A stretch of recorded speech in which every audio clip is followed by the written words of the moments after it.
Welcome back.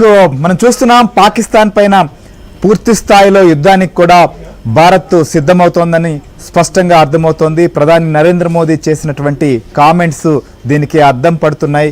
తప్పనిసరి పరిస్థితుల్లో పాకిస్తాన్ ఇప్పటి వరకు కవ్వింపు చర్యలకు పాల్పడ్డా కేవలం వాటిని అడ్డుకుంటూ మాత్రమే వచ్చాం. పాకిస్తాన్ సంబంధించినటువంటి ప్రజలకు లేదా ఆర్థిక పరంగా నష్టం కానీ ఎక్కడా జరగకుండా జాగ్రత్తలు తీసుకోవడం జరిగింది. కేవలం మనకు నష్టం కలిగించేటువంటి చర్యలను మాత్రమే నిలువరించాం తప్ప మరొకటి కాదు. కానీ పాక్ బలగాలు సామాన్య ప్రజలను టార్గెట్ చేస్తున్నాయి.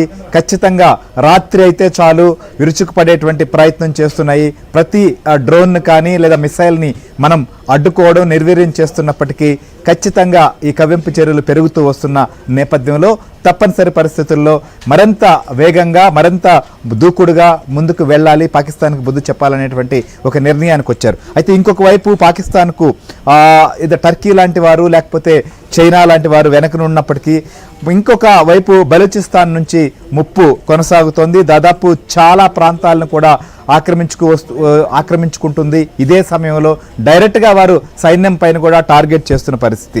ఈ నేపథ్యంలో పాకిస్తాన్ ఏంటి పరిస్థితి కృష్ణ? ఒకవైపు మనం అన్నిటినీ అడ్డుకుంటున్నాం, అన్ని రకాలుగా కూడా పాకిస్తాన్ నిలువరిస్తున్నాం. ఇప్పుడు ఉత్పన్నమవుతున్నటువంటి సమస్యలు చూస్తే అటు పీఓకేని స్వాధీనం చేసుకునే పరిస్థితులు, ఇంకోవైపు బలూచిస్తాన్ సాధించే పరిస్థితులు రాబోతున్నాయి అనేటువంటిది కూడా అంతర్జాతీయంగా ఒక చర్చ జరుగుతోంది. బలూచిస్తాన్ ఆర్మీ దూకుడు ఏ రకంగా ఉంది, దీన్ని తట్టుకునే పరిస్థితి ప్రస్తుతం పాకిస్తాన్కు ఉందా?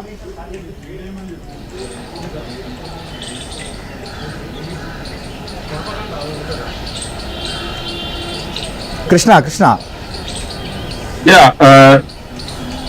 శ్రీహరి, మనం బిఎల్ఏకి సంబంధించి ఇందాక కొన్ని వార్తలు కూడా చెప్పడం జరిగింది. బిఎల్ఏ ఏ విధంగా పాక్ ఆర్మీ పైన విరుచుకుపడుతుంది, పాక్ కు సంబంధించినటువంటి ఆర్మీని ఏ విధంగా వాళ్ళు అక్కడ వాళ్ళపైన యుద్ధం చేస్తుంది. 39 ప్రాంతాల్లో పాకిస్తాన్ ఆర్మీ పైన Balochistan BLA Balochistan liberation army తిరగబడింది. తర్వాత కొన్ని ప్రాంతాల్లో అయితే పోలీసులను, అక్కడ ఉన్నటువంటి పోలీసులు కూడా వాళ్ళ అదుపులోకి తీసుకున్నారు. తర్వాత కొన్ని గంటల తర్వాత వాళ్ళని విడుదల చేశారు. తర్వాత కొన్ని చోట్ల పేలుళ్లు కూడా పేల్చారు.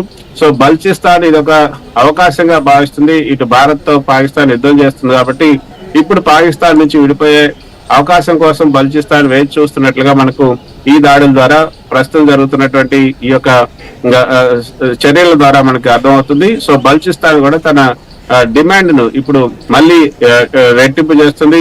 ఖచ్చితంగా బలూచిస్తాన్ వేరు చేయాలి, తమకు సపరేట్ దేశం కూడా కావాలని బలూచిస్తాన్ కోరుతున్నటువంటి పరిస్థితి. సో బలూచిస్తాన్ వెనక ఎవరున్నారు అనే అనుమానాలు కూడా చాలా ఎక్కువగా ఉన్నాయి. బలూచిస్తాన్ ఈ విధంగా కోరటం వెనక ఎందుకు ఈ విధంగా అంతర్గత సమస్యలను సృష్టించడానికి ఏ దేశం పాటుపడుతుంది అన్న అనుమానాలను కూడా పాకిస్తాన్ ఇప్పుడు రేకెత్తిస్తుంది.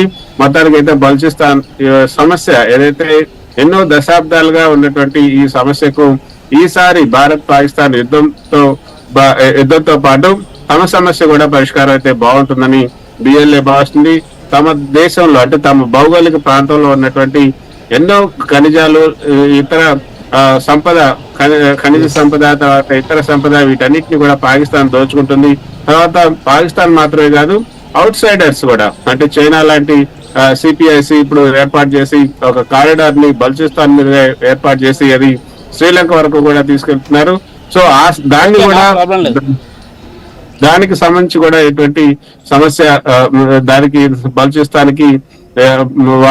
బలూచిస్తాన్కి ఎటువంటి లాభం లేకుండా చేస్తున్నారు కాబట్టి బలూచిస్తాన్ ఇది ఒక చక్కని అవకాశంగా భావిస్తుంది. అందుకే బలూచిస్తాన్ ని కూడా కొంత ఈసారి ఈ యొక్క బలూచిస్తాన్ కూడా పాకిస్తాన్ ఎదుర్కోవాల్సి వస్తుంది అని చెప్పొచ్చు. ఒకవైపు బలూచిస్తాన్, మరోవైపు భారత్ ను కూడా పాకిస్తాన్ ఎదుర్కోవాల్సి వస్తుంది. ఈ రోజు బలూచిస్తాన్ ఆర్మీ ఏదైతే అక్కడ పాకిస్తాన్ ఆర్మీపై విరుచుకుపడటం చూస్తుంటే ఈ యొక్క సందేహాలు అయితే కలుగుతున్నాయి.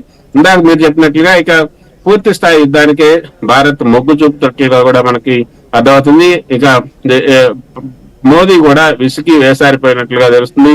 పదే ఈ యొక్క సమావేశాలు పెట్టుకోవడంలో అర్థం లేదు. కాబట్టి మీకు పూర్తి స్వేచ్ఛను ఇస్తున్నాను, మీరు ఏ డెసిషన్ తీసుకోవాలో తీసుకోండి. నాకైతే ఇక ఉగ్రవాదం లేదు, ఉగ్రవాద శిబిరాలు లేవు, తర్వాత అక్కడ పూర్తిగా ఉగ్రవాదాన్ని మట్టి పెట్టామన్న వార్తతోనే మీరు రావాలి అని కూడా వాళ్ళకి చెప్పినట్టుగా తెలుస్తుంది. సో మొత్తానికైతే ఈ రోజు జరిగినటువంటి సమావేశాలు చాలా కీలకమైనటువంటి సమావేశాలుగా అందరూ భావిస్తున్నారు. ఆ కీలకమైనటువంటి సమావేశంలో తీసుకున్నటువంటి కీలక నిర్ణయాలను 5:30 గంటల సమయంలో మళ్ళీ కేంద్ర రక్షణ శాఖ, విదేశాంగ శాఖ అధికారులు చెప్పబోతున్నారు. శ్రీనివాస్. రైట్. ఎస్